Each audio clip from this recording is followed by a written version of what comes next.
one of the most distinctive and recognizable voices in the business, is hanging up his microphone after decades as the voice of the common man right here at VOCM.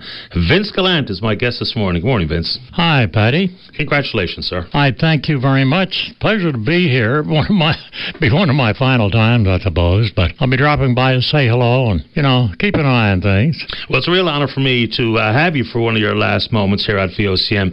How many years in the business, and take us back to when you started and where that was? My God, that's about 300 years ago. It sounds like it. Yeah. It was in PEI, Summerside, Prince Edward Island. 250 booming watts of power, CJRW in Summerside. Bob Skierman was the general manager. He gave me a start in the job. See, I used to have a band when I was a kid, and we'd play.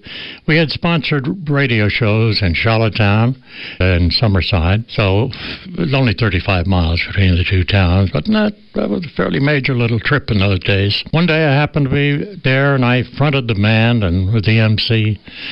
And he was looking for an announcer. I thought, well, at that point in time, I was testing butterfat. No kidding, for the butterfat content in milk at Central Dairies in Charlottetown.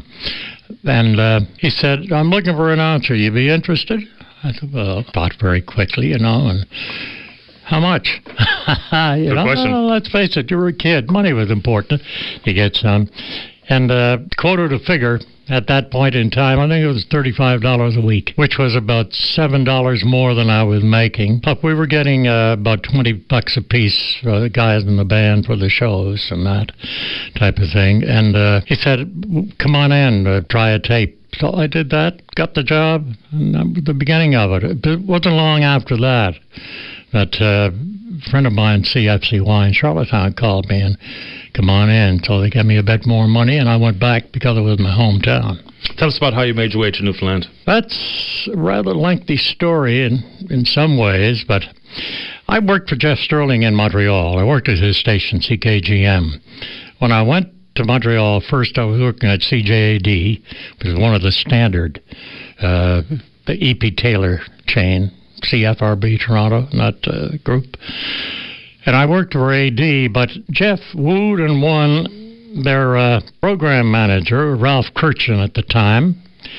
And though I was doing some news there, I was the green kid from the Maritimes, And all I did was fill in a lot of areas in the newsroom because all the guys there were real pros, and, they were going to be there for a good while. There was no place for me to fit in on a regular basis. But Ralph said, you want to do news, come with me. And he got me an extra, I think it was $50, $60 a week, and I went down the street and not far from there, and we got, I became a newsman, period, at that point in time. That's where they made me a news person in Montreal. And then Jeff Sterling woos you all the way to this province. You become the news director at NTV. That's where and why I came here in the original instance. I've never been here, but I talked to my brother. He'd been through here. He was a career Navy man on the Coast Guard. He said, try it. I think you'll like it. He said, I did. So I came here. I thought, I'll try it for a couple of years. Can't hurt, That was 1976. 76 at NTV, and then Elmer Harris there at VOCM gave you a call in the early 80s. You've been at this outlet ever since. I wound up here, and I've been very happy here. I've been well treated at VOCM, first by the Butlers, then by the Steels, and by Stingray during the short period of time I've been working with them. Well, when you do these types of Life and Times interviews, which you think should be very easy, but they're very difficult given the storied career you've had, tell us about or recount some of the times where the news, some of the events that you'll never forget, whether it be the time that you ended up in the New York Times or some newsworthy events here in this province that will always stick in your memory. I remember sitting in the hotel room when John Crosby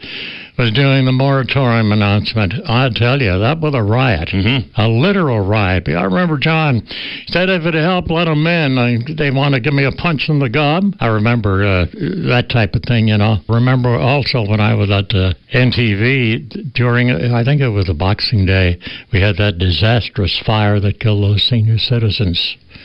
as well. I forget how many, but I think there were about 2 dozen or 27, 28 people died in that fire. Yeah, and there's just so many stories I'm sure that you could regale us with for weeks on end. But the news business has changed dramatically from the time you began to today. I'm not so sure it's changed for the better. It's easy access, whether it be social media and otherwise. What do you make of the way the news has changed and how people perceive the news? Well, actually, it's good, I think, the way it's changing, because you're exposing it to a larger audience. People are better informed today because of the way it's changing. For one thing, I've become a bit of a dinosaur, because with all the things on the social networks, the internet and everything else, I'm still, in some areas, pretty much a beginner. And I think it's time, the time has come actually for me to step aside, the younger guys, move in and get along on that.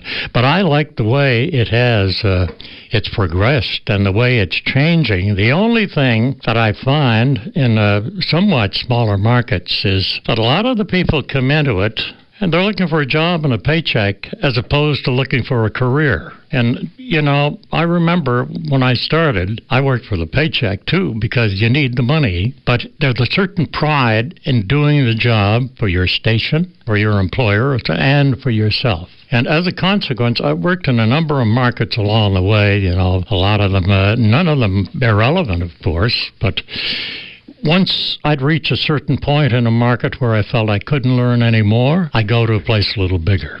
And that's how my career developed. But I like the way the news is going today. And you're the standard by which many will be judged for their announcing and their position as a newsman or newswoman. Vince, what's up your sleeve for your retirement?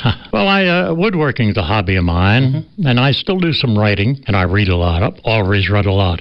I had the blessing of a grandfather who'd been a school teacher who was retired. He lived with us when I was small. He had me reading by the time I was 3 years old. And he instilled a curiosity in me that has never left. And it's amazing. And it served you very well. Vince, we congratulate you on a legendary career. I don't throw that word around lightly. And we wish you the best of health and happiness to you and your wife in your retirement. Well, I thank you for that. And I find it rather amazing that I guess that people have found me interesting in many ways. Because, you look at me, I'm just pretty much a plain guy. And that's the way it's going to stay. But I thank you for your words. Vince, good luck. Thank you, sir. Thank you. That's the legendary voice of Vince Gallant, calling it a career after decades in the news business.